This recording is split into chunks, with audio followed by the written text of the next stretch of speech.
Hello everybody, this is Jean. Today I'm making my first ever journal with more than one signature. If you watched my Halloween ATC video, you'll know I've been trying to break a creative block. I came across this challenge by Nik the Booksmith to create a journal with very limited supplies, and that has helped me to actually start doing something in my craft room again. So I'm really grateful to Nik the Booksmith for this challenge. And I'll put a link to her channel below.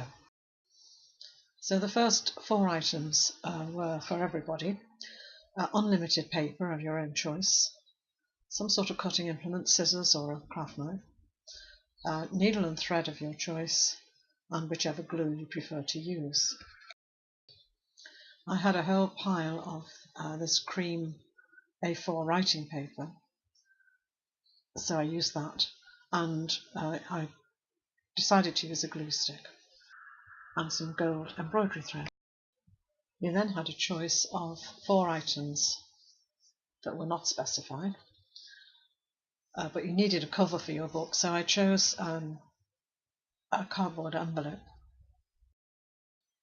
I also chose a Distress Oxide vintage photo, and you were allowed an applicator, so that was all one choice.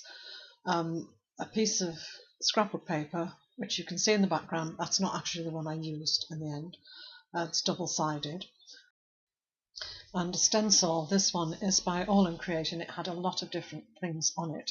And I hope that's not cheating. I hope that's what Nik calls choosing wisely. So I'm going to show a little bit of my process and then skip to a flip through at the end.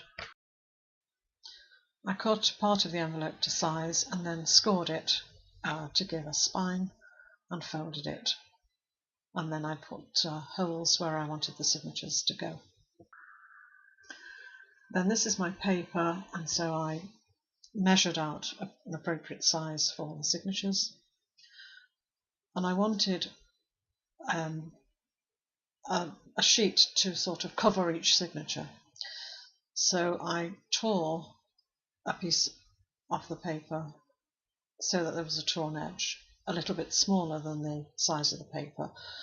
And then I went round the outside of it with the Distress Oxide ink, and that fitted over the paper that I was using, and then I stuck that down with the glue stick so that I had a double thickness of paper for the first page in each signature, so I made 4 of them altogether.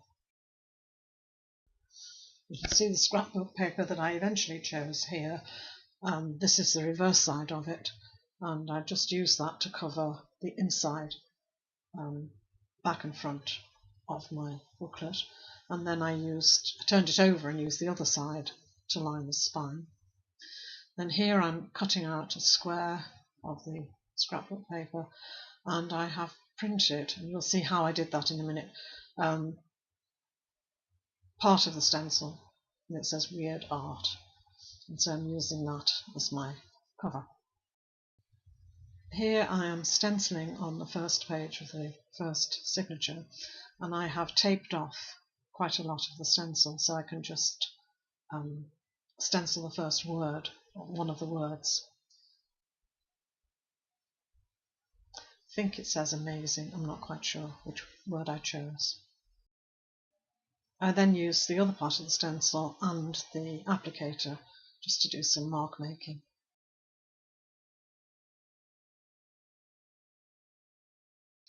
I used a little bit of the scrap paper to make a tab for each of the 4 cover sheets of the signatures, and here are the signatures ready to go into the booklet. I sewed the signatures in using the gold thread, which I'm showing you here. And this is just a quick flip through before I've added any extra embellishments or stamping or stenciling. And I will do a complete flip through of the book now. So here's my finished altered book. I made the closure from the same gold embroidery thread, but I had to plait 3 strands together, and then I just tied it onto the spine. I'm not going to show you every single page, but I will show you one signature, and then the others are very similar. So there's the inside cover. I made just a little booklet. Just sewed one stitch at the top, and a pocket here out of the same material as the cover. This is the page that you've already seen, the cover page. Here's a pocket with a tag made from the scrapbooking paper, and this is the top from the glue stick and the ink pad, vintage photo ink pad. This is a strip of the scrapbooking paper. This is a stamp made by just rolling up a spare piece of card. So is this. This is made with a straight edge of a piece of card and the glue stick top. Then I made a tag and another tag, and a little pocket here. These brown strips are made just of the ordinary paper, but with the ink pad just rubbed all over it. And then this tag, the background of this tag, is the paper that I used underneath the strips that I made with the ink pad, so you can see the sort of underneath markings, which I quite liked. I made two diagonal pockets here. This is same stamping with the cardboard, and these strips were made again with the cardboard and the ink pad, just repeatedly striped over and over again. This is some stenciling using that stencil, some stamping. These are numbers which were also on that stencil. A little embellishment from the scrapbooking paper, some spare paper and a little tag. The embellishment was cut out of the scrapbooking paper. Some stenciling, a little flip out, numbers again from the stencil, some stenciling, another little embellishment from the scrapbooking paper, some stenciling. This was a piece of the brown paper that I made with the ink pad, and then I used some of the gold thread to do some sewing, hand sewing, just a cross stitch. Some more stenciling, just a few bits of paper here. And again, this is the brown paper, and this is just a torn piece of the ordinary cream paper just stuck on top as decoration. The stenciling, and then we're on to the second signature, which I won't show you all of it, I'll just show you the different bits. All the tags were slightly different from each other. Now, instead of using the big diagonals here, I just used like little photo corners made out of the scrapbooking paper, and then just put some paper inside. Yeah, same. This is all the same. The only difference here, instead of the flip out, I just did a belly band, and this is just some folded up paper inside it. I don't think there's anything different on this one.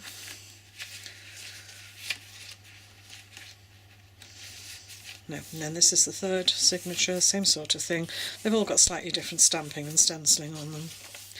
Again, I did some photo corners, haven't put any paper in because it was all getting a bit bulky, so that's, you can choose what you put in there. Yeah, stamping, stenciling. And this flip out, I put a little circle to hold it, and again it flips out and then tucks behind. And I think that's it really. All sorts of, this was the reverse of the paper. It's just a fold out piece there. And then this is the last one, same sort of thing. They've all got slightly different stamping and stenciling on. These, again, this is the brown colour with just a running stitch with the gold embroidery thread. Again, a tag and another little tag, an embellishment, another little tag with some spare paper, another embellishment, and then this, again, this was some embroidery chain stitch this time on top of the brown strips. So I think that's more or less it. I'm going to fold out. Yep, and that brings us to the end. At the end I've just put a pocket in here. Again, I didn't put anything in it because really it was all getting very bulky. So there we are. That's my first journal that I've ever made that's got more than one signature. I'm really quite pleased with it, and it did help get me started on being creative again in it. So thanks to Nik for that. And it did also help that there was such a limited supply of materials, because I think had I just been told to make a journal with 4 signatures, I just wouldn't have known where to start, and I probably wouldn't have started. So the challenge has been really helpful all round, really. Okay, that's it. Thank you for watching. Please subscribe if you want to, if you haven't already. Press the little bell if you want notifications of future videos, and I'll see you all again soon. Bye.